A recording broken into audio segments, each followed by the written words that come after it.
ଚିଙ୍ଗୁଡ଼ି ଛୋଟ ଆଉ ବଡ଼ ଟିକେ ମିଶାମିଶି ଦି ଅଛି ଟିକେ ନା ଯାହା ମିଳିବ ଧରିକି ଆସିବା କଥା କିନ୍ତୁ ସକାଳୁ ଯିବ ଯାହା ଖୋଜିବ ତାହା ପାଇଯିବ ଟିକେ ଲେଟ୍ ହେଲା ମାନେ ସରିଯିବ। ତ ଚିଙ୍ଗୁଡ଼ି ପାଇଁ ଆସିଛି ଆମର ପୋଇ ବୋଉ ତାକୁ ବାପା କେତେ ଟଙ୍କାରେ କିଣିକି ଆଣିଛନ୍ତି କହୁଥିଲେ? କିଲୋ 80 ଟଙ୍କା ଯେ କ'ଣ 60 ଟଙ୍କା ହିସାବରେ ଆଣିଛନ୍ତି। ମାନେ ପୋଇ ଆମର ଛାତ ଉପରେ କେତେ ପାଚିକି ନଷ୍ଟ ହଉଥିଲା କେତେ ମାନେ ଘାସ ହିସାବରେ ପୋଇ ଉପଡ଼ା ହେଇକି ଫୋପଡ଼ା ହୁଏ। ଏରା ଇଚ୍ଛା ହଉନି ମୁଁ ଦେଖିଲେ ଚିଡ଼େ ହୁଏ ଏତେ କାହିଁ ଲଗଉଛ। ଏ ଦେଖିଲା ବେଳକୁ ଯେତେବେଳେ ମନ କରିବ ଖଣ୍ଡେ ଖାଇବାକୁ କିଛି ନଥିବ।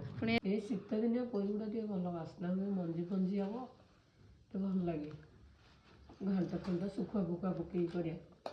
ବାପା ଭାବୁଥିବେ ଆମର ଯୋଉଟା ଛାତ ଉପରେ ନଥିବ ସେଇଟା ସମସ୍ତଙ୍କର ଇଚ୍ଛା ହବ ଯେତେବେଳେ ଛାତ ଉପରେ ଥିବ କେହି ପଚାରିବେନି ଖୋଜିବେନି। ସେତେବେଳକୁ ସିଏ ହାଉ ହାଉ ହଉଥିବେ ନେଇ ଖାଉନ କିଏ ଖାଇବ